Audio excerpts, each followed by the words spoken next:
선생님 어저께 숙제를 280쪽까지 내줬죠? 1, 2, 3, 4, 5, 6, 7, 7문제 내줬는데 278쪽부터 선생님이랑 같이 한번 봐볼게요. 278쪽 문법 278쪽부터 같이 봐보고 선생님 문제풀이하고 이어서 남은 문제도 한번 풀어보게요. 자, 여기서는 한글 맞춤법은 이렇게 보면 말이 너무 어려워 보이지만 조건만 잘 충족되는지만 보면 되거든요. 근데 여러분이 아직 여기서 막 합성어나 파생어 나왔을 때 이게 접사인지 어근인지 그걸 이제 몰라서 틀린 경우가 많거든요. 또는 선생님이 뭐 어저께 사이시오 소리 했는데 이게 한자인지 고유인지도 몰랐을 때 많이 이제 틀려요. 그래서 그것들이 근데 나오는 예시들만 좀 나와서 그것들 좀 자주 보면 되거든요. 자주 보면 되는데 자 먼저 여기서는 조항 15항 나와 있네, 그치? 용언의 어간과 어민을 구별해서 적는다 했고 앞말의 본뜻이 유지되면 원래 형태를 밝혀 적어요. 그런데 이런 식으로 본뜻에서 멀어지잖아요. 그러면 소리 나는 대로 적는다 이 말이야. 이게 그런 기본 원칙들이라 생각하시면 돼요. 그리고 앞에서도 했잖아. 종결형에서 사용되는 어미 오는 요로 나더라도 뭐로 적는다? 오로 적는다 라고 했잖아요. 그치? 자, 그럼 봐보자. 가를 보니까 어간이 표시되는 의미와 어미가 표시되는 의미가 쉽게 파악할 수 있도록 원래 형태를 밝혀 적은 거잖아요. 그치? 소리대로 다 적은 게 아니잖아요. 그쵸? 그러면 맞다 할 수 있겠지. 그치? 자, 2번 가보자. 고개를 넘어서 가다 할 때 넘어가다는 원래 형태를 밝혀 적은 거잖아요. 그쵸? 그치? 그러면 가의 먹이를 표기할 때 먹어를 표기할 때 그러니까 원래 형태를 이것도 밝혀 적은 거 똑같이 맞잖아요. 그치? 그리고 3번에 격차가 벌어지다에서 벌어지다로 적은 것은 여기서 벌어지다 발음 나는 대로 벌어지다로 적었어? 그게 아니잖아. 원래 형태를 밝혀 적었죠. 그쵸? 근데 나의 사라지다는 뭐야? 소리 나는 대로 적어버린 거잖아. 그치? 원래 형태에서 멀어진 거죠. 그쵸? 그래서 여기서는 예로 볼 수가 없겠지. 그래서 답 3번이에요. 이런 식으로 조건에 맞는지를 봐야 된다라고 보시면 되고요. 자, 373쪽 갈게. 이것도 알맞지 않은 건데요. 여기서는 선생님이 어미 오랑 그리고 연결어미 이렇게 이요랑 그리고 보조사 요랑 헷갈리면 안 된다 했지, 그치? 자, 여기서 봐보자. 여기서는 이것은 들판이요. 연결 어미 나왔고, 그치? 하늘이요 하고 이거는 이제 어미 나왔는데 이거는 근데 이요로 발음할 수 있다 했죠. 근데 발음하지만 쓸 때는 오로 적는다 그랬지, 그치? 그러면 맞죠, 그쵸?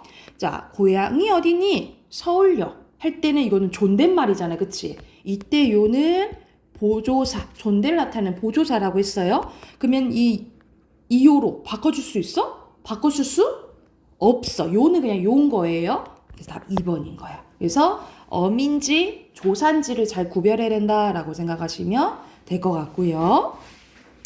자, 374번 가볼게. 여기서 알맞지 않은 것은 여기서는 제 19항 나왔네요. 어간에 이나 음이 붙어서 명사가 된 거나 이나 희가 붙어서 부사가 된 것을 원형을 밝혀 적는데 그러니까 이렇게 나온 이나 이나 희는 흔한 전미사라고 생각하시면 돼요. 흔한 전미사인 거야. 그 외의 것들 아닌 거라고 생각하시면 돼요. 다만 여기 나와 있잖아. 이나 음이 붙어서 명사가 된 것이라도 만약 원래 뜻과 멀어졌어. 그러면 원형을 밝혀 적지 않는데 원형을 밝혀 적지 않는다라는 거는 소리 나는 대로 적는다 라고 생각하시면 될 것 같아요. 자, 그 다음에 어간에 이나 이외의 모음으로 시작된 전미사가 붙어서 다른 품사로 바뀐 것은 이것도 원형을 밝혀요? 안 밝혀요?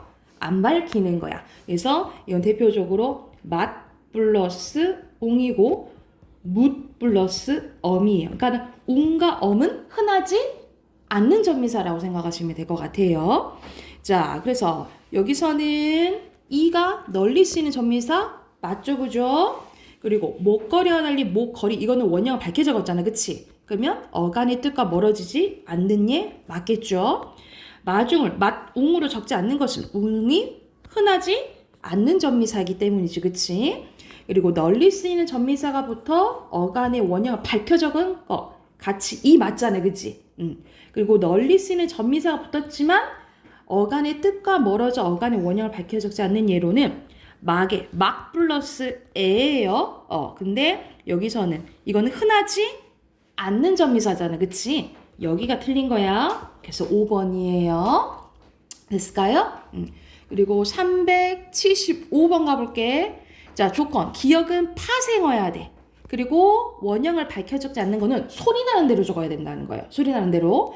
그리고 이거는 니은은 합성하면서 원형을 밝혀 적어야 돼. 그럼 봐보자. 여기서는 원형을 이건 밝혀 적었잖아. 그치? 이것 때문에 틀렸네. 자, 이건 무덤 맞고요. 지붕, 원래 집 플러스 우리 지붕 있잖아. 집 플러스 웅이에요. 그래서 이것도 맞다라고 보시면 되고, 뒤뜰, 쌀아 이건 다 합성어예요. 그리고 길이 아까 안 된다 그랬지? 무덤은 되고, 마중 되고, 지붕 맞겠죠. 이랬나요? 자, 근데 니은은 합성어야 돼. 이거 아까 전에 파생어였죠. 이거 합성어 맞고요. 파생어, 합성어. 이렇게 되겠죠. 그치? 그래서 조건에 맞는 거는 2번이네. 이렇게 하는 거예요. 그래서 여러분이 접사가 붙었는지 그냥 합성어인지를 잘 봐야 된다 이 말이야. 그리고 376번 가볼게요. 여기서도 예시를 보면서 자, 길이는 2가 붙었잖아요. 그치? 그러면 기억에 해당되는 거 2 붙었으니까 맞겠죠? 그쵸? 그리고 이키에서 이키는 부사가 돼야 되는 거니까 니은 히 붙은 거 맞겠죠? 그쵸? 그리고 알다 알은 미음이 붙어야겠네. 그치? 근데 알은 명사잖아. 그쵸? 이쯤에 여거 붙은 거야. 그치? 기억에 해당되는 거 맞다. 그거 볼 수 있나? 아니다. 이거는 어디에 붙은 거야? 투가 아니라 1의 기억이잖아. 그치? 그러면 3번이겠네요. 요거만 보고 하지 말고 밑에도 잘 봤어야 되는데, 그치?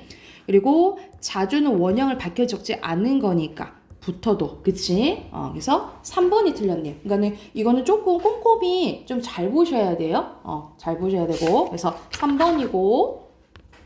자, 뒤로 넘겨볼까요? 뒤로 넘기면 아까 기억과 니은에 모두 만족하는 용언을 짝지은 건데 기억 한번 봐볼게요. 기억은 자, 긋다.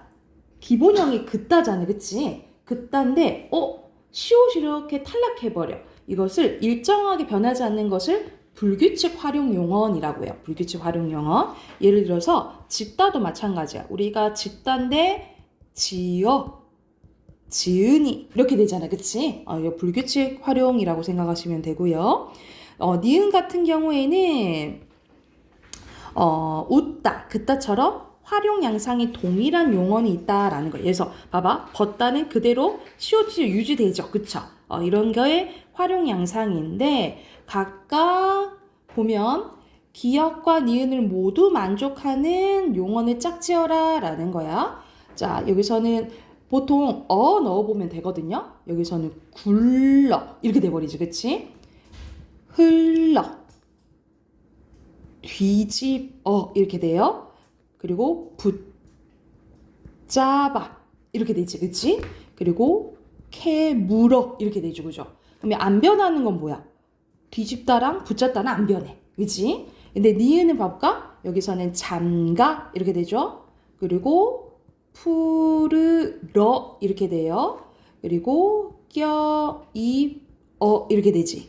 그리고 정다워 이거 바뀌죠. 그리고 엿들어 이렇게 되지. 그치? 그래서 둘 다 이렇게 바뀐다라고 생각하시면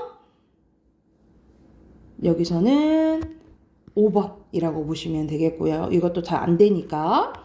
자, 378번 가볼게. 이거는 활용 양상에 대한 설명으로 적절하지 않은 건데 여러분 봐봐. 기본형 한번 봐봐야 돼요. 기본형 보면은 쓰다죠. 서다인데 선이 이렇게 하니까 여러분, 서 플러스 서는 스님, 서는 그냥 서 아니에요? 이렇게 볼 수 있어요. 근데 이건 서 플러스 어거든요. 이건 동모음 탈락이 일어난 거라고 생각하시면 돼요. 동모음 탈락이어서 탈락 일어나고 그 결과 표기에 반영된 거 맞아요. 그리고 끄다도 끄 플러스 어 할 때 으 탈락 일어나거든요. 으 탈락 일어나서 이것도 탈락 일어나고 표기되는 거 맞아요. 그리고 풀다는 이때는 풀었는데 이때는 푸니 리을이 탈락돼 버리네, 그치? 그래서 여기서는 근데 밑줄 그은 것만 보는 거잖아. 지금 밑줄 그은 것만 보는 거야. 그래서 탈락 일어나고 리을 탈락 일어나잖아요. 이것도 표기에 반영된 거라고 보시면 되겠죠, 그죠? 그리고 싸타는 싸으니 우리 발음은 어떻게 돼? 싸으니 이렇게 되지, 그치? 이건 무슨 현상이 일어난 거야? 탈락 일어난 거야. 근데 표기에는 반영되지 않았죠. 그죠? 그래서 이건 맞다라고 보시면 되고 4번 4번이고 자, 이게 믿는 우리 발음은 어떻게 돼? 믿는 하고 비음이 일어나잖아. 이거는 교체가 일어난 거 맞죠? 근데 표기에 반영되는 것도 맞죠.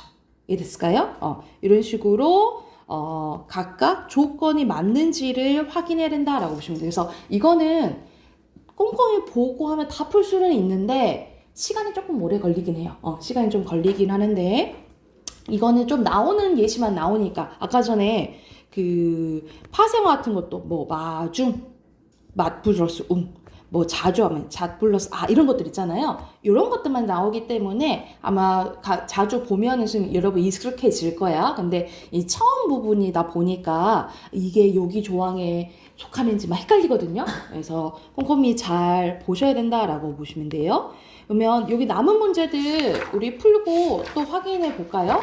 그래서 379번부터 또 문제 한번 풀어볼게요.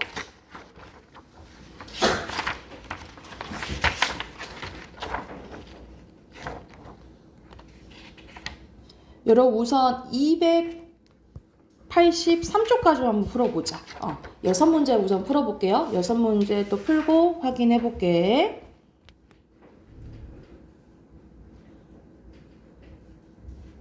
(238쪽) 283쪽까지.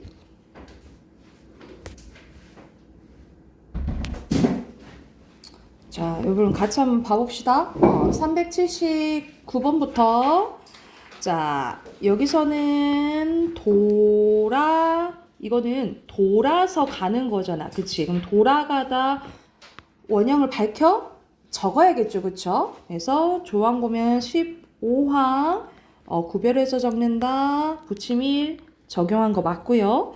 그리고 드러났다. 근데 드러났다. 이거는 원래 의미가 벗어난 거거든요. 그래서 이렇게 밝혀 적은 거 맞아요. 그리고 여기서는 얼음 원래 이렇게 밝혀 적어야 되잖아요. 그치? 그러면 음이 붙은 거니까 19항에 해당되는 거 맞겠죠. 그쵸? 그리고 이거는 우리 알다시피 어떻게 적어야 돼? 높이 이렇게 적어야 되잖아. 그치? 근데 이때는 르이 붙었으니까 얘는 명사란 말이죠. 근데 23항 보면은 23항에 적용했을 때 뭐뭐하다, 거리다, 어근에 우리 높하다 이렇게 쓰나? 안 쓰잖아. 그치? 이거는 그냥 어간에 붙은 거거든요. 그래서 23항이 아니라 19항으로 고치세요. 그래서 4번에 해당된다 라고 보시면 되고 자 380번 보면 이거는 우리가 집 플러스 웅이고 마감은 막 플러스 암이잖아요. 그치? 그러면 이거는 명사고요. 여기 막다는 간이잖아요. 그치? 그래서 조건을 잘 보면 A는 어디에 속해? 명사니까 이 제20항 디귿에 해당되는 거고 그죠? 그리고 B는 어간 19항 중에 원형을 밝혀 적지 않은 거니까 니은에 해당되겠죠. 그죠? 그래서 잘 연결된 것은 4번입니다. 자, 뒤로 넘겨서 381번 보면은 알맞지 않은 것은 다듬이 그러니까 원래 형태로 백회적고 부사된 거죠. 기억 맞고요. 그리고 막애로 표시하지 않는 것은 흔하지 않는 전미사인 거잖아요. 그치? 니은 맞고요. 산발이를 산발이 발음하는 대로 표기하지 않는 것은 디귿, 그러니까는 명사 뒤에 이가 붙어서 그런 거 맞겠죠. 그리고 기머거리를 표현, 이거는 원래 먹어리가 아니라 먹어리, 소리 나는 대로 표시했잖아요. 그치? 소리 나는 대로 표시했는데 여기서는 귀먹 플러스 여러분 먹어리가 아니라 귀를 먹다 했죠. 귀 먹다. 귀먹 플러스 어리예요. 이렇게 해서 어리거든요. 그래가지고 여기서는 리을 보면은 이 이외의 몸을 시작된 전미사가 붙어서 된 말은 그 명사의 원형을 밝혀 적지 아니한다 라고 했잖아요. 그치? 근데 먹다는 명사예요? 명사? 아니잖아. 그치? 그래서 어디에 해당되냐면 이거는 리을이 아니라 어간인 니은에 해당된다 라고 보시면 돼요. 그래서 4번이 잘못됐다 라고 보시면 되고요. 자, 382번은 이거는 조금 복잡하게 나왔는데 적절한 거 고르는 거예요. 봐봐. 급히 급하다 되지. 그치? 그러면 여긴 어디에 해당되냐면 니은에 해당돼. 근데 굳이는 부사된 거니까 어간에 그냥 기억에 해당되는 거예요. 그래서 바로바로 표시. 우리가 방긋은 부사잖아. 그치? 그래서 여기서는 방긋이 된 거는 디귿에 해당되고 가치는 같다의 그냥 어간이잖아요. 기억에 해당돼. 다르죠? 많이는 많다. 그러니까 그냥 기억에 해당되고 꾸준하다 되잖아. 그치? 꾸준하다. 니은에 해당되겠죠. 그죠? 그리고 깊이, 기억, 깨끗하다 되지. 하다에 되니까 니은에 해당되고 일찍 이거는 부사죠. 그쵸? 그래서 디귿 더욱도 디귿에 해당되니까 5번이네요. 382번은 5번이고 383번 가볼게요. 이거는 뭐 사실 조건을 보고 해도 되긴 하지만 우리가 흔히 알고 있는 단어가 맞는지를 보면 되거든요. 이가 붙는지 히가 붙는지. 그래서 여기서 알맞지 않은 것은 4번이요. 느긋이에요. 느긋이. 그리고 384번 봐볼게. 여기서는 명사 뒤인지. 기억은 명사 뒤예요. 그리고 나는 부사 뒤고요. 다는 불규칙 용어 어간 뒤네요. 여러분 나날이는 날이야. 그래서 이거는 명사 뒤예요. 가에 해당돼. 오뚝은 부사죠. 일찍도 부사고. 즐겁다잖아. 이게 원형이. 그치? 이거는 다에 해당되고요. 겹겹 이건 명사에 해당되겠죠. 가에 해당돼요. 그래서 답은 3번입니다. 됐을까요? 여러분 뒤에 이어서는 선생님이 여러분 복습하면서 문제 풀어 오라고 숙제로 내줄게요. 그래서 385번부터 우리 390번까지 그러니까 286쪽이죠. 268쪽까지 체크. 286쪽까지 이거는 이제 다음 주 숙제로 해올게요. 아셨죠? 숙제로 해오고 우리 문학진도 나갈게. 문학 펴봅시다. 문학 오늘 132쪽 할 차례예요. 132쪽 펴볼게요. 132쪽 폈나요?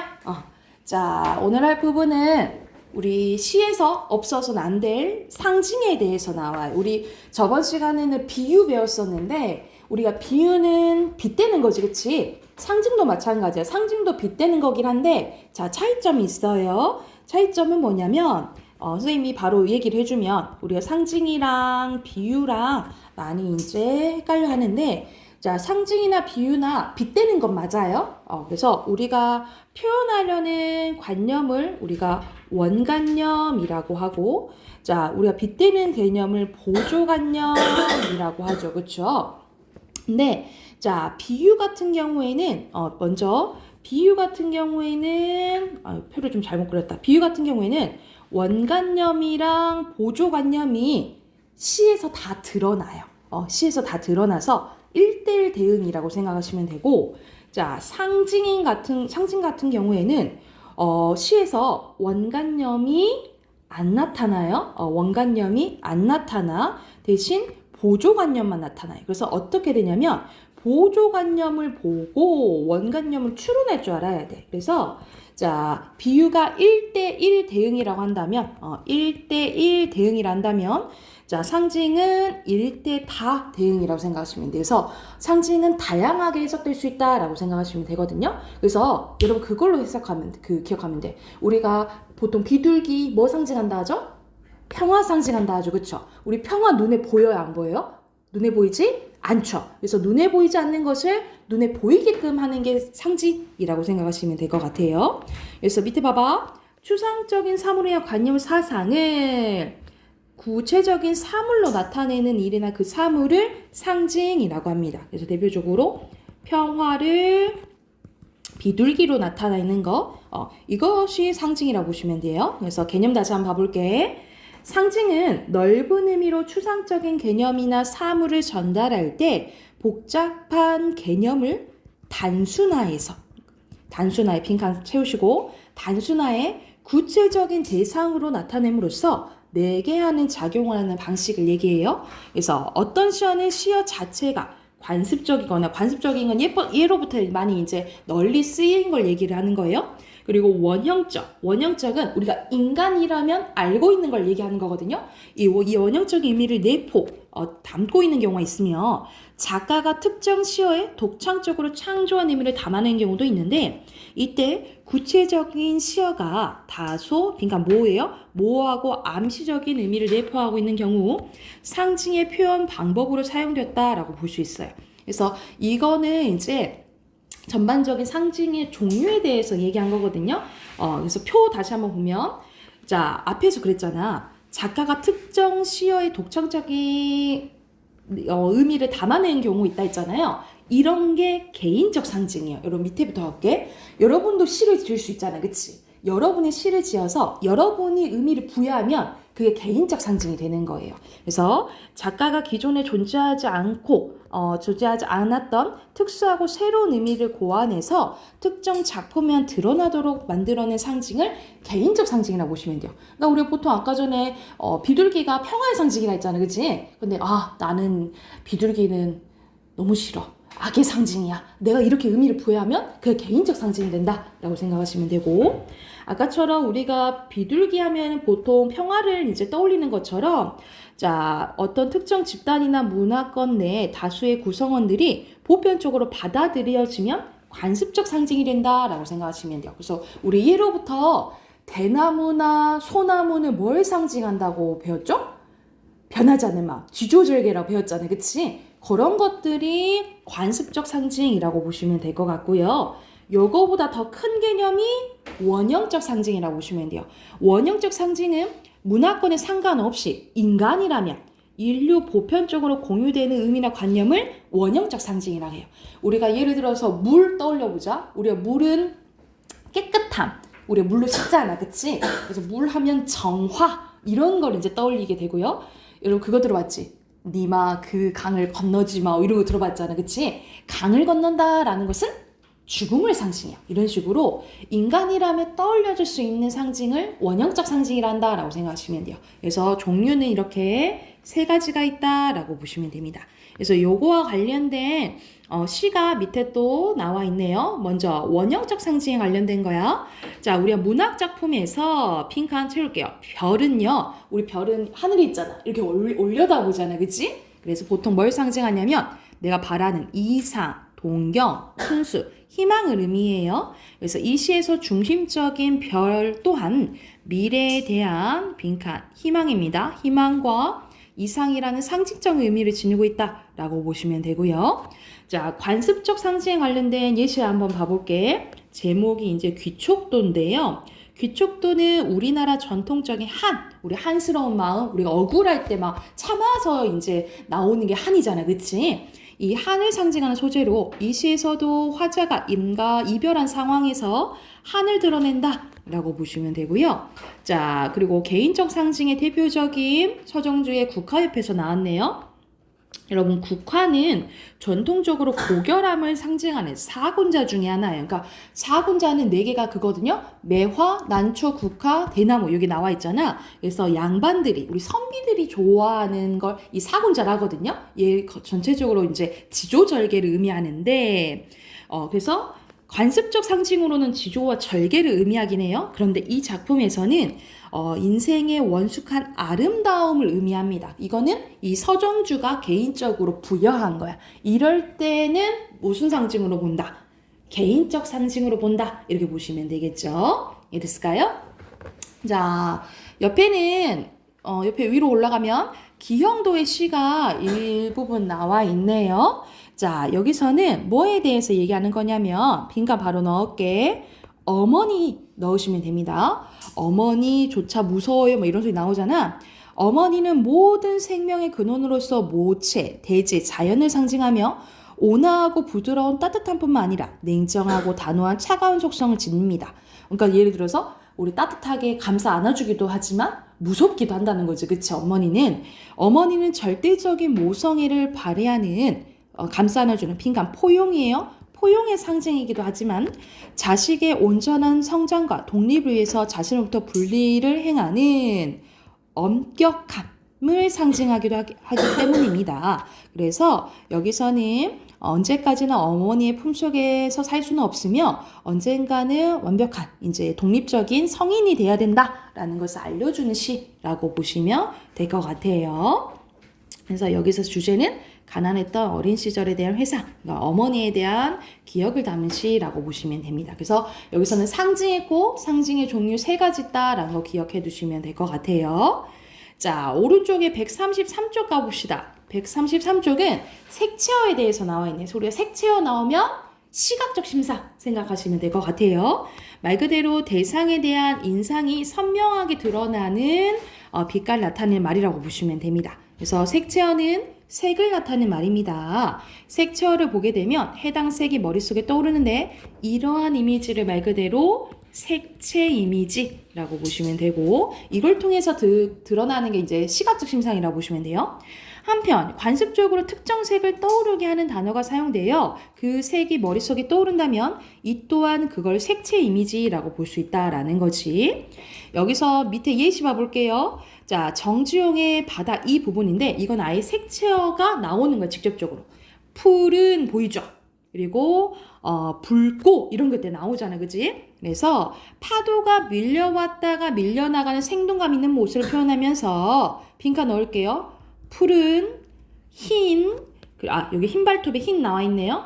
그리고 붉고 같은 색채어가 직접적으로 나와서 선명한 인상을 준다라고 보시면 되고 색채 없이 나올 수도 있는데 눈 위에 흘리는 따뜻한 핏방울로 나오네요. 우리 눈은 흰색인 거 알잖아요. 그치? 그래서 말 그대로 눈은 흰색 이미지, 핏방울은 붉은색 이미지를 떠올리게 함으로써 흰색과 붉은색의 색채 대비가 나타난다라고 보시면 돼요. 여러분 무조건 착한 거, 나쁜 것만 대비되는 게 아니야. 이런 식으로 색깔도 대비된다라고 보거든요. 그래서 대조법을 썼다라고 생각하시면 될 것 같아요. 그리고 밑에는 색채 상징적 의미 나와 있네. 여기서 대표적인 게 이육사의 청포도예요. 여기서도 하늘, 푸른 바다, 청포 이런 다 푸른색 계열이잖아요. 그치? 근데 여기서 푸른색뿐만 아니라 흰 돛담배 네모쳐 놓을까? 흰 돛담배 그리고 나중에는 마지막 년에 하얀 모실수건과 그리고 그 쟁반이 나와요. 이것을 통해서 푸른색과 흰색의 여기서도 색채 대비가 나온다라고 보시면 돼요. 그래서 여기서는 빈칸 평화 넣어두시면 될 것 같아요.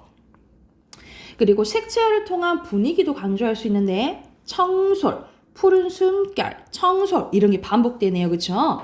그래서 추사 김정희의 그림 세안도를 모티브로 쓴 시로 이게 세안도인데 희망을 상징하는 푸른색 색채를 사용해서 한겨울의 추위를 견디는 희망적인 분위기를 만들었다라고 보시면 됩니다. 그래서 빈칸 희망 넣으시면 될 것 같아요. 자, 오른쪽에도 김종길의 문이라는 예시가 나와 있네. 이거는 우리 노란색으로 된 부분 위주로 볼게요. 첫 번째 보면 흰 병 나오지, 그치? 그리고 푸른 이끼, 푸른 싹, 진분홍꽃, 그리고 푸른 높은 하늘, 푸른 하늘. 푸른색 위주가 나오긴 하네, 그치? 근데 흰색, 진분홍 꽃, 이렇게 분홍색, 푸른색이 나오는데 주로 푸른색을 사용해가지고 약간의 밝은 느낌을 준다라고 보시면 되고, 그리고 흰 벽에서 흰색, 진분홍꽃에 진분홍색에 다 색채어가 직접적으로 쓰였다라고 보시면 될 것 같아요. 그래서 여기서는 시대적으로 보면 광복, 새로운 시대를 맞이하는 감격을 색채어로 밝게 표현했다라고 생각하시면 될 것 같습니다. 이해됐을까요? 이건 간단하지? 우리 한쪽만 더 해볼게요. 134쪽 가볼게요. 134쪽. 자, 우리가 일부러 의문문 형식으로 표현하는 것을 서리법이라고 하죠. 그죠? 우리가 서리법은 여러분 현대시에서도 많이 나오지만 고전시가에서 많이 나와요. 그래서 거의 고전시가에서 많이 나오는 게 대구법. 대구법은 비슷한 문장 구조가 반복된 거죠. 대구법이나 서리법 또는 대조 이런 게 많이 나온다라고 생각하시면 돼요. 거의 나온다라고 생각하면 돼. 자, 여러분 알고 있지만 뜻 다시 한번 봐볼게요. 쉽게 판단할 수 있는 사실을 의문문 형식으로 제시해서 상대가 스스로 판단하게 하는 표현이에요. 그러니까는 묻는 거긴 하지만 진짜 묻는 거야?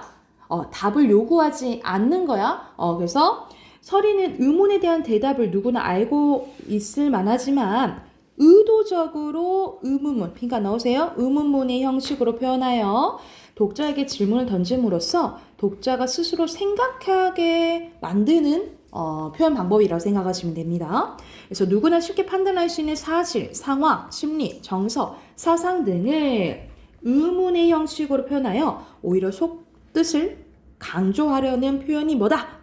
서리법이다 라고 보시면 되겠죠. 그래서 밑에는 예시가 나와 있는데, 자, 표현 효과가 각각 정리되어 있네요. 자, 화자의 정서를 강조할 수도 있고요. 상황을 강조할 수도 있고요.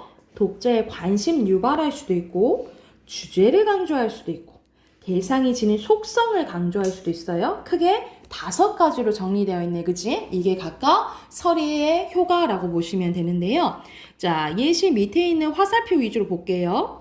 고통도 기꺼이 감내하겠다는 태도와 목숨을 걸 정도로 각오가 되어 있다면 문제될 것이 없다는 의미를 물음을 통해서, 그러니까는 어딘들 못 가랴, 뭐가 문제랴 이렇게 나와 있잖아요, 그치? 그래서 오히려 할 수 있다라는 의지를 강조했다라고 보시면 되고요. 자, 두 번째, 자, 자유와 평화를 상징하는 하늘을 본 사람이 누구냐고. 누가 하늘을 보았다 하는가? 이렇게 묻잖아요. 그쵸? 그래서 실제 본 것은 먹구름이었음을 알림으로써 진정한 하늘을 볼 수 없도록 억압하는 이런 부정적인 현실을 부각하는 효과가 있다라고 보시면 되겠고요. 누가 하늘을 보았다는가? 다 아무도 못 봤다? 이런 내용인 거죠. 그치?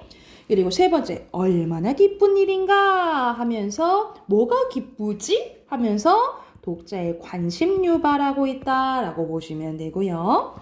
자, 그리고 밑에 보면 님 향한 일편단심이야 가실 줄이 시랴. 내 일편단심 사라지지 않는다라는 걸 강조하는 거예요. 그래서 이방원이 고려 충신인 정몽주를 회유하기 위해서 지어보낸 하여가에 대한 답가로 종장에서 물음을 통해서 고려 왕조에 대한 일편단심, 충심이라는 주제를 강조하고 있다라고 보시면 되겠죠. 그리고 마지막, 우리들의 타고난 살결, 타고난 마음씨까지 다 가릴 수가 있겠냐? 다 가릴 수 없다! 요 말이잖아, 그치? 그래서 물질적 궁핍인 가난이 인간 본연의 근원적인 근원적 순수성이요. 순수성인 타고난 살결, 타고난 마음씨를 가릴 수 없다는 의미를 물음을 통해서 사람이 가지고 있는, 원래 가지고 있다는 그 순수성을 강조하기 위해서 서리법을 썼다라고 생각하시면 될 것 같아요. 자, 오른쪽에도 예시 나와 있네. 수유나무에 대하여 신경림의시인데요. 자, 첫 번째 가보자. 네가 살아온 나날을 누가 어둠뿐이었다고 말하는가? 이거는 무슨 말이야? 어둠뿐이지 않았다. 요 말이잖아. 그치? 그래서 여기서는 어둠뿐이 아니라는 건 점을, 그리고 여기서도 누가 말하는가 여기 나와요. 또 누가 말하는가? 이 노래 듣느니 오직 하늘과 별뿐이라고.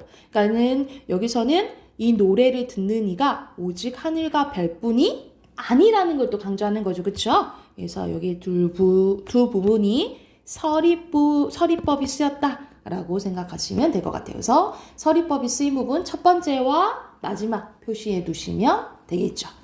이해가 됐을까요? 자, 여기서 오늘 한 게 상징이랑 그리고 색채어 그리고 서리법 했어요.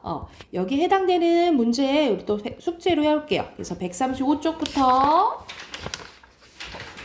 여러분 139쪽까지 139쪽까지 숙제로 해올게요.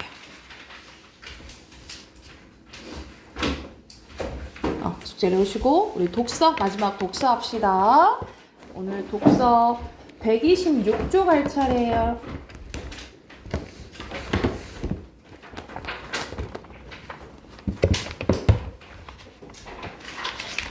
(126쪽) 할 차례인데 오늘 내용이 조금은 법이어서 어렵더라고요. 그래서 우선 하나만 할게요. 하나만 볼게요. 우리 126쪽부터 128쪽까지만 우선 풀게요. 128쪽까지만 한번 풀고 답 확인해 봅시다.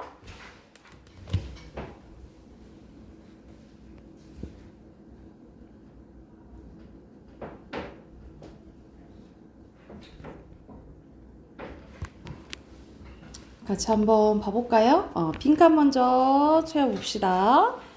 1번에 요구, 2번에 의무, 3번에 권리, 4번에 급부, 그리고 5번에 승낙, 6번에 의사, 7번에 손해, 8번에 불이행, 그리고 9번에 돈, 10번에 방해, 그리고 11번에 채무예요. 자, 1번 보면 내용 일치 문제 나오잖아. 그치? 근데 1번에 너무 쉽죠? 우리 오문다 보면은 누구나 과실 있으면 그것에 대해서 책임을 져야 된다 했잖아요. 그치? 그래서 알맞지 않은 거 1번이에요. 계약 당사자 외에도 과실 있으면 이제 책임져야 되는 거고, 2번에 기억에 대한 설명으로 알맞지 않은 거야. 적절한 거네요. 이 문단에 보면, 이 문단 기억 보면 기차 탑승을 위해서 미리 돈을 지불하고 승차권을 구입하는 경우잖아요. 그쵸? 근데 그 다음 줄 보면, 다다음 줄 봐볼까? 이 문단의 밑에 두 번째 줄 봐볼게. 재화나 서비스 제공을 급부하는 내용하는 다른 계약인 이 본계약을 성립할 수 있는 권리 발생을 목적으로 한다 했잖아요. 그쵸? 그러니까 그 순간부터 이제 말 그대로 그 채권이 진행이 되는 거지. 예약 그 순간부터. 그래서 해당되는 거 3번이라고 보시면 되고요. 자, 3번은 A에 해당되는 거잖아요. 그치? 자, 채권을 발생시키는 예약, 기억에 해당되는 건 예약성은 말 그대로 선정을 했을 때 거기서 승낙을 해줘야 되는 거죠. 오케이. 해야지 진행이 되는 거야. 그러면 1, 2, 3번 중에 하나겠죠. 그쵸? 그리고 나머지 선택하면 몇 번이에요? 1번이겠죠? 1번이고요. 자, 4번 같은 경우에는 갑이 10시에 예약을 했잖아. 그치? 근데 말 그대로 누가? 병이 이미 을에게 손실을 받고 있는 거잖아. 그래서 누가 손해를 본 거예요, 지금? 갑이 손해를 본 거잖아요. 그죠? 근데 보기 보면 이건 길긴 하지만 좀 터무니없는 말이 나와. 갑에게 손해배상 채무를 진다라고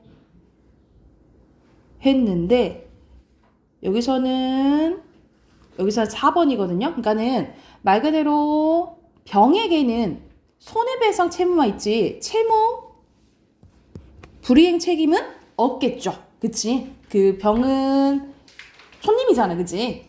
그래서 이 병 때문에 틀렸다 라고 생각하시면 될 것 같아요. 뒤에도 빈칸 있었죠? 뒤에 채우고 선생님 마무리할게요.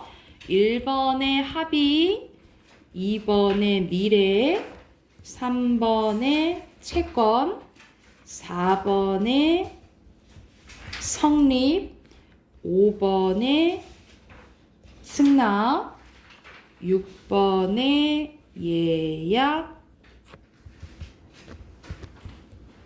완결권이고요. 7번에 의사, 그리고 밑에 8번에 손해, 9번에 증명, 그리고 10번에 방해자, 마지막 손해배상입니다. 여기까지 됐을까요? 우리 숙제 문법이랑 문학 숙제 있어요. 토요일까지. 그리고 어휘는 선생님이 어제 말했는데 새로운 어휘책 구매해야 되거든요. 왜냐면 그 어휘책이 개정돼 가지고 그래서 어휘책 선생님이 주중에 문자 보내줄 테니까 새로운 어휘책 구매해서 1강 공부해 오세요. 아셨죠? 1강부터 시험 볼게요. 여기까지 합시다.